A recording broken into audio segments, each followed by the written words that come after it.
Alrighty, kia ora everybody, good morning. Everybody good to go? Yep. So I'm back here in the Hawke's Bay again today. It's another opportunity to touch base with our response crews on the ground, to see what it is that they're confronting, to make sure that they're getting all of the support from central government that they're looking for, and just to make sure that we at central government have a really good understanding of exactly what's happening locally and how best we can support that effort. I want to again compliment all of the response teams on the ground who are doing an incredible job in often quite difficult circumstances. And I also want to just say a very warm thank you to all of the volunteers that are on the ground helping. Right here, we've seen a whole lot of volunteers helping to pack food, to pack clothes, to support people who have been really affected by the cyclone. And so that volunteer effort is really welcomed and really appreciated. The police have been doing an incredible job of working their way through the list of people who are uncontactable. So they started with well over 6,000 people on that list. They've got that down to about 150 now. And actually even more so when they target in on the people who were last seen in the most flood affected areas. It's actually a very small number that they're now working to identify or to locate or to get in contact with. So I want to again just say that's an incredible effort by the police. It has been tough going. It was particularly tough going when the communications were out, and the police have done an incredible job in making sure they're doing that. I said last week when I was here that we've heard the concern around forestry slash, and around the impact that land use could have had and has had on the extent of the damage as a result of the cyclone. Today, the government is announcing a ministerial inquiry into land use, and particularly forestry slash. That's going to happen over a 2-month period. The review will be chaired by the Honourable Hekia Parata, a minister in the last government, who's also a local up here on the east coast. And she'll be supported by people with local and technical expertise in the area. My colleague Stuart Nash, the Minister of Forestry, is here if you've got specific questions on that inquiry. But we've set a tight time frame for it. We want it to happen in the next couple of months so that we can capture the lessons learned as quickly as possible, and we can build those into our response and our recovery efforts as well. With that, I'm happy to open up for questions. How does going to, you've been to the local police station this morning, you're now at the distribution centre, how does that give you a real picture of what's happening on the ground? Have you been up to Tapu yet? I'm up to Wairoa after this. Sorry, talking Napier. I haven't been anywhere else on the ground today. Obviously, I've only been here a few hours, but I've been to the police, and the police, of course, have been out and about, and I've been to the centre here to see and to thank the volunteer effort. But I'll continue to be out and about, though. So what's a personal story that you could maybe tell us, either you've got it up in Eskdale or let's say Tapu, for example, that's allowed you to understand what the orchardists, for example, are facing out there? Yeah, so we've had a whole team of government ministers through the region in the last week, and we of course have been comparing notes. So the Minister of Finance was here on Sunday and had the opportunity to speak to some of the orchardists. I haven't had an opportunity to speak to the orchardists yet, but he had the opportunity to speak to one orchardist who had lost almost all of their crop, another orchardist who was preparing to be back harvesting again this week. So I think that highlights the fact that we've got to make sure that we're targeting our response to those who have been most affected. To go back to the slash, you're talking about learning lessons. This isn't the first time there's been serious issues with slash. Surely we should have learned some lessons already. Well, I think the key thing is what do we do about that? And so that's what the inquiry will be very much focused on. We want to get some practical outcomes from it. What are you hoping to actually achieve? Perhaps I might get Stuart to comment on the details. Can you tell us what are you actually hoping to achieve beyond just learning lessons? Because it's an urgent situation. The slash are up against the bridges right now. Sure. Well, if you have a look in 2018, there was a big cyclone came through Gisborne, left a whole lot of slash, a whole lot of forestry debris on the beaches around Tairāwhiti. We all acknowledge that was totally unacceptable. So the forest sector between 2018 and now has done a lot of work in terms of retiring forestry, certain forests, moving slash from skid sites and crow nests. But what we saw in hail, Cyclone Hail in January, and obviously this one, is a whole lot more wood come down the beaches, come down the rivers onto the beaches. So the forestry companies need to take responsibility for that, because that is totally unacceptable to the vast majority of Kiwis. What this will do is have a look at all land practices, not just forestry, but obviously forestry is a very visual part of what has happened.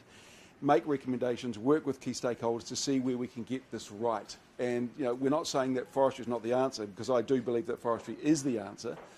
What we need to get right, though, is the management practices around how forestry is grown on these highly erodible soils in Tairāwhiti. Prime Minister, Can you define take responsibility? That's a general term. What does that actually mean? What practical changes are you expecting to come out of this inquiry? Well, I'm not going to preempt the inquiry, obviously, because we've got 3 experts who are going to take 2 months to talk to all the key stakeholders, gather the information and find out what sort of recommendations need to be put in place.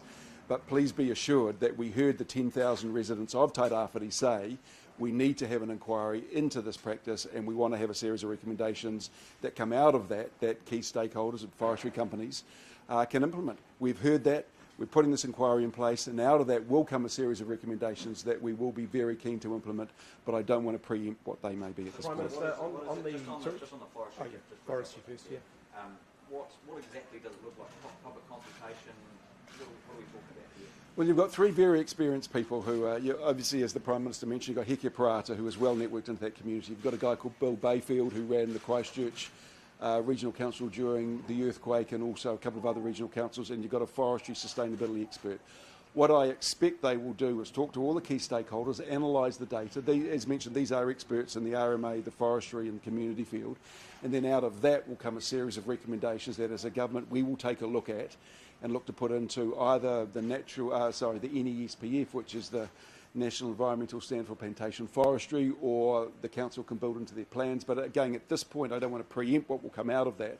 But certainly we know things have to change, because slash on beaches, on rivers, on farms is unacceptable. Yes, but can you guarantee that? So obviously key stakeholders will include people. Totally. The department. So you Yeah. can guarantee that the people of Tairāwhiti and this region as well will have their voice heard adequately. Look, I think that Heke Parata will absolutely make sure that all key stakeholders have their voices heard in this inquiry. Speaking of Heke Parata, she's supposed to be in the COVID inquiry, so Yes. how's she going to balance? She's confident that she can manage both. Really, Yeah. really, those are like, you're going to turn around this one really quickly, the COVID one's got to be done really quickly as well. Well, the COVID one is over a longer period of time, and the feedback that we've had from her is that she's confident that she can balance those two. And look, Heke Parata has an incredible work ethic. I can tell you, as a former opposition spokesperson who used to question her when she was a minister, she works pretty hard. Prime Minister, one Yes. of the first comments we've got from the orchardist up Dartmoor Road today, for example, is that they would like you to go up and have a look. When will that happen? Look, I'm intending to be here regularly, so I absolutely will take up the opportunity to do that. I can't guarantee it'll happen today, but I intend to be here regularly. The second is it's general. It's around support, particularly for some of them cash flow to get them through this initial painful period. Yeah. What's going to be on offer? So there is support on offer now. It's available now. They can apply for it now through the Ministry for Primary Industries. There's a formula involved. It's a transparent formula. So in the case of orchardists, it's based on it's a per hectare formula to assist with the clean-up effort.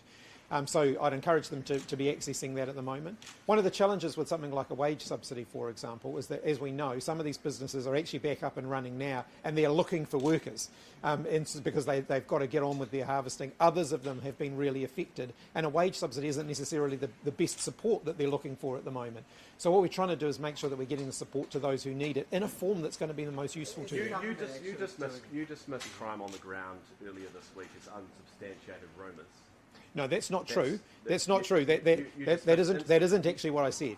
I'm happy to repeat what I said. Can I just finish the question first?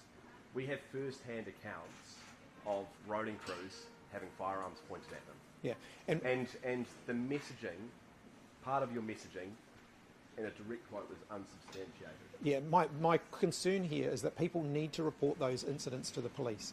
So I've seen now some first-hand reports of that. That is utterly unacceptable, and the police will take a very, very stern and strict approach against that. But people need to be reporting those instances to the police. But people feel as though your response earlier in the week was diminishing the issue. No, I think So what do you say to those people? right at the beginning, and as I've said all week, I acknowledge that when the power is out, when the communications are out, there is a heightened degree of anxiety, and any criminal offending in that time is going to be of extra concern to a local community.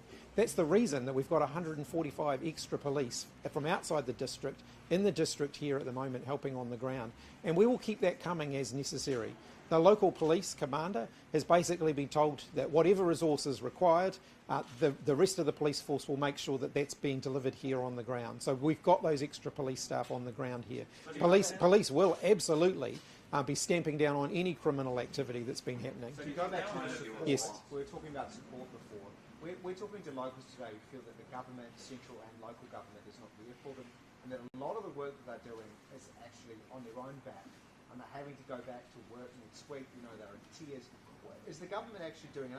What reassurance can you give that hard-hit areas won't be forgotten and that help is coming? This is going to be an ongoing process.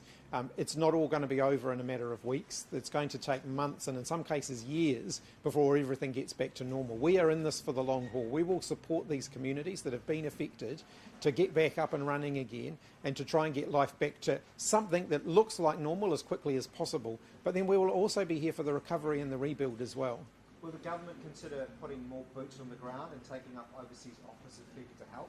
Communities we're talking to say that would make a difference. Look, we'll absolutely be making sure that we get people where they are needed. We'll have some more announcements on that in the coming days. On your police briefing, can you give us a bit of the updated numbers? So you mentioned the very small number of grave concerns, probably the way that it's being characterised at the moment, and just noting that a lot of people that we talk to, partly because of the rumours that have been out there, believe that the government and the media as well haven't been truthful about the number of people who have passed away and that kind of thing. So can you give us an update there on the latest numbers? I can confirm that as of this morning, the police have no additional bodies that they are trying to identify, so no other known deaths that they're trying to contact the next of kin of as of this morning. In terms of the overall number, there's about 100, I think it was 151 that they're down to in terms of people who haven't been contacted, but it's an even smaller number. I don't have a specific number, but it's a much smaller number in terms of people who were last seen in the flood-affected areas. So we're saying less than 10, less than 20? I don't have a specific number, but they've said that it's a smaller number than that in terms of people who were last seen in the flood-affected areas. On your response to crime, just going back to that topic there, do you think perhaps you got the tone of your response not quite right, kind of focusing on what level of crime was reported as opposed to empathising with what people were actually feeling? Look, I was trying to do both, and if people took from one of the comments that I made any suggestion that I was diminishing the way they were feeling, I certainly regret that. I absolutely understand the level of stress that people in the community have been under. My message to them is the police are here, the police are active, the police are visible. If something is happening that you're uncomfortable about, if there is criminal offending going on, please report it to the police. They are here and they will absolutely take action on it. And so they've taken matters into their own hand, and a lot of communities, as you will have seen, community roadblocks. Thinking back to COVID, we had those roadblocks, and that was a long process to get that partnership working, but it seems like things have gone a lot smoother now. What do you see as the potential for these kind of future disasters where we can stand something like this up, where it's a community plus police plus army roadblock? Are you open to that? Look, the key thing is to work with the police. Look, I think in many cases when the police are stretched, they welcome the community's support and they can make sure that whatever's happening is happening safely. That's the key thing. Keep the lines of communication open with the police. We see examples of this even when we're not at a disaster time. We see community patrols who actually, it can be the eyes and ears of the police and can be a really valuable supplement to that. So where people are passionate and want to volunteer and they want to help, just make sure that they're directing that through the police, and that can be directed to the place where it can make the biggest difference. Can I change the subject? First-hand accounts of some of these reports coming in. What sort of reports have you been informed about since you've been here? Like I said, I've only been on the ground an hour or two now. I'm going to be on the ground for a while longer, including heading up to Wairoa. So a lot of the reports that I have seen have either been coming from the team here, who are based here, or from the police and from the conversations that I've been having with them.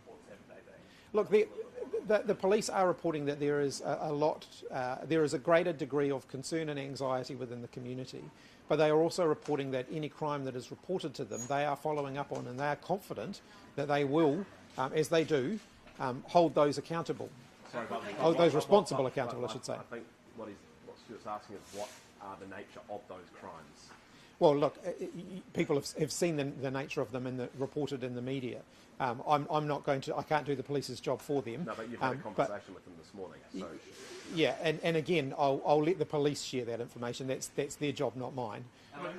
Yes. Focus on gang activity at this time. Stuart Nash came out and said they need to pull their head in. Is there more you can be doing on this? Look, the police are very active in the gang space at the moment. There's no room for the gangs to step in and exploit the situation in any way. And I fully expect, and I know that the police will take a very dim view of that, and they will come down hard on it if it happens. Do you fully support your minister's comments on the gangs?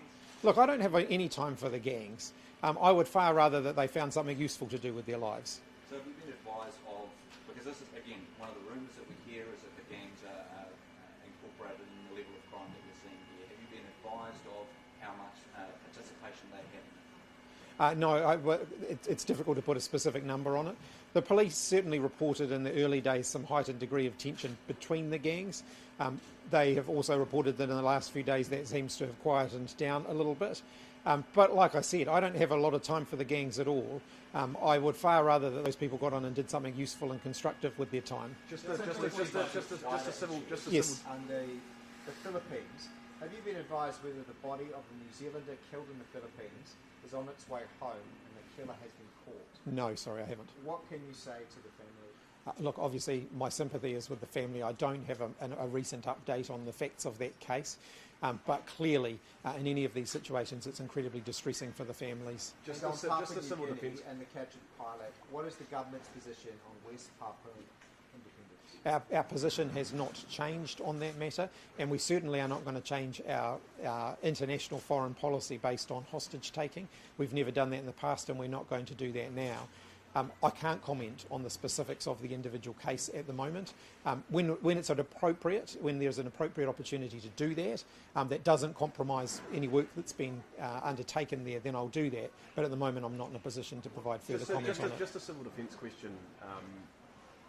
How much rain are you expecting over the next wee while? How's it going to affect operations? Advice to people out there looking at the rain radar and it bringing up some... Yeah, most definitely. Look, we've now gone to a orange warning, and we're expecting between 100 to 150 mils, but that is over a 48-hour period. It's not like the cyclone where we had all of that arrive and more over a very short period of time. We're doing a lot of work in terms of doing some planning around possible evacuations, and it's only possible evacuations. The Regional Council's doing a lot of work in terms of making sure that the stop banks are repaired, emergency repairs, and their telemetry system is back up and running. We'll have boots on the ground overnight on Friday in particular. Friday's probably the worst day. Our advice to people is on Friday, if you can not travel around and stay at home, that would be advisable. But the key thing is that people actually need to take this seriously, keep up to date with the weather reports. And as you say, the rain radar is a great tool in getting onto that Met Service website. So that's where we're at the moment. What are the areas of concern? You just said possible evacuations. What areas? Well, obviously areas where the stop banks were breached during Gabrielle, and that's where the modelling has been done. At this stage, though, the Regional Council has advised us at the rain rates we're talking about, which spread over that 48-hour period. They're pretty confident that the major rivers should be able to handle the water because it's around about 4 to 6 millimetres per hour at maximum. But we're taking this seriously. We're going to have people on the ground during the evening and at night actually watching where those breaches are. And if we need to, we're preparing emergency mobile alerts. And if we need to, we will tell people they need to evacuate, and the local councils are preparing their civil defence centres. There's a lot of slash. Bridges at the moment, what impact this weather could have on them? There's a lot of slash on those bridges. Yeah, I mean, look, we really are going to have to take what it comes. Again, forecasts, but we are, as I said, doing some planning, getting some public messaging out there over the next day or so, and we'll be keeping a real close eye on things overnight, particularly on Friday. I suppose a more specific question would be, are there any bridges of concern where you're looking at one? There's a lot of slash there. If there's a bit of rain in that area, this one could go as well. Yeah, look, I don't have any specific information on specific bridges, but definitely our lifelines and critical infrastructure teams are looking at that sort of thing. Just one for Minister Nash on forestry again. On RNZ last week, you quoted some figures. You said 40% of the build-up was forestry / and 60% was native. Where are those numbers from? From evidence of those who've been out there having a look at it. Look, the bottom line is it doesn't matter where it comes from, right? What this inquiry is going to look at is land use practices on highly erodible soils in Tairāwhiti. It doesn't, and the forestry stuff doesn't matter if it's plantation forestry or production forestry, permanent forestry or indigenous forestry. What we are finding is there is a lot of wood ending up on our beaches, taking out our bridges, and it's unacceptable. So we need to look at how we best manage this to mitigate the risk of this sort of thing happening in the future. So I know you don't want to, you don't want to speculate on what's going to come out of it, but how transformative do you want this inquiry to be? Well, first of all, I want the forest industry to take responsibility for their operations, and I know they've begun to do that, and I know that some of the companies have actually retired some of their forestry which was planted for production. They've moved that into permanent, or they said we're just not going to harvest this. But it has to address the issue that 10,000 people in Tairāwhiti signed a petition about because they are really concerned about what is happening in the forests and on the beaches. So, this is a high-powered team. We take this incredibly seriously, and the recommendations that come out of this, we will take very seriously as well. I suppose the more specific question would be, out of this inquiry, is if you will aim that we will never see another bridge being taken out by slash again? Impossible to say that. Absolutely impossible to say that. You say that you know the forestry company is going to take responsibility for it. Do you trust them? So, look, the forestry companies know that they operate under a social licence. And keep in mind that forestry up the East Coast employs... Do they know that, Minister? Yes, they do. And forestry and wood processing employs a lot of people up the East Coast. So this is a very important part of the economic framework of the East Coast of the North Island. So, you're not going to see a recommendation that says, A, there'll never be another tree planted, or B, we're going to stop harvesting all forestry. That is not going to be the case. What we will see, I suspect, but again, I don't want to preempt anything, is a series of recommendations around how we can better manage the land and the forestry / that comes from harvesting operations on those highly erodible soils. But keep in mind, in some areas, forestry actually is the answer. It's just the type of forest, the type of management regime put in place on those specific soils. Okay, well, last few questions and then we'll wrap up. Yeah. A couple from me. What do you have to say to families who had to spend thousands of dollars to get private helicopters to evacuate their family or to get in, whether it be food supplies or farm supplies, because the choppers that the government was coordinating, the Army and the Defence Force was coordinating, were too busy for rescues? Look, clearly we had a lot of choppers in the air in those first few days, and the local teams were coordinating with the military to make sure that we were getting them to the areas of greatest need first.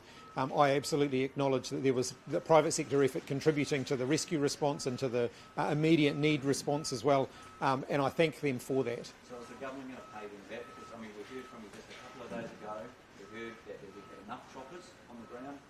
Clearly, if people are having to spend thousands of dollars to evacuate their kids, there aren't enough choppers. Yeah, look, it's not something that I have looked at this point, but happy to take it away and have a look at it. Different tact. Yeah. It was question time yesterday. It's the first question time for the year, and on balance it went okay. I did make a mistake, and one of my answers around tax has been pointed out by the opposition. So I'll own that. In my first outing at question time, I made a mistake, but I wasn't perhaps as well prepared for a pop quiz on the government's finances as I should have been. I'll make sure that I'm better prepared next time. So you're going to be brushing up on the numbers, eh? Absolutely, yeah. Prime Minister, how confident are you in the communication lines between NEMA and local civil defence agencies? Well, NEMA have got people on the ground working with local civil defence agencies now, so I'm confident that that's leading to a good level of communication. Obviously, in the first 24 to 48 hour period, there are challenges there because the phone lines were out, the power was out, and so on, but we got boots on the ground to work with the local teams as fast as we possibly could. And as a result, I'm confident that the communication channels are open and are working effectively. Well, yesterday NEMA reported there were about 729 people in evacuation centres nationwide. But in Hawke's Bay alone, civil defence was reporting 759 people. So that those numbers obviously. I actually have the national director from NEMA here. I'm happy to defer that question to him. Thank you, Prime Minister.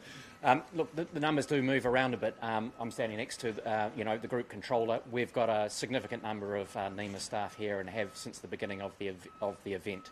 If there's some variation in the consistency of those numbers, happy to look into that and make sure that gets straightened out. It can depend a little bit, as to date stamp on the information that's being provided, but I'm very confident in the connection and the relationship between NEMA and Hawke's Bay CDM Group. The USR head here in Hawke's Bay told me yesterday that they're working on a priority list of 40 people. Do you know about that, and has that number reduced? Look, I can't speak to USAR information in any detail. I think that's an operational matter for them. I'll let them lead that one out. Just on businesses affected by Yes. the cyclone, are you looking at a package to help businesses, something like Refilling, which was for businesses? So I haven't got anything further to announce today. What you will have seen us announcing earlier in the week was a two-pronged package. One was support through the local business associations that will be made available to businesses as quickly as possible. The other is through the Ministry for Primary Industries, a support to our primary sector, our farmers, our growers, to make sure that they're getting support for the clean-up effort. And we're trying to get that out the door as quickly as possible as well. Those are immediate responses, though. As the extent of the damage and where the damage is and the true kind of, I guess, need is better understood, then we'll be able to shape up further response, support based on that. One of the things that we don't want to do is misdirect support to those who perhaps don't need it, and therefore not provide the degree of support that's required by those who really, really do need it. The announcements we made this week are a start. They're certainly not the end of the matter. All right, thanks. You can get the last question. You've spoken about Build Back Better, and at the moment all our cabling, power for telecommunications goes under bridges, which obviously in hindsight isn't the best way. What is the alternative to that? Well, and some of those bridges are quite old as well, so we have to acknowledge that. So I think one of the challenges we'll have ahead of us as a country, not just in the areas that have been affected here, but right the way across New Zealand, will be to look at the resilience of our infrastructure and how prepared we are to cope with these kind of events. And certainly the single point of failure that we have in a lot of small communities where their water, their telecommunications, their wastewater, their power and their main transport link all are on the same old bridge. Those are areas of concern for us that we're going to have to look at. Thanks, everyone.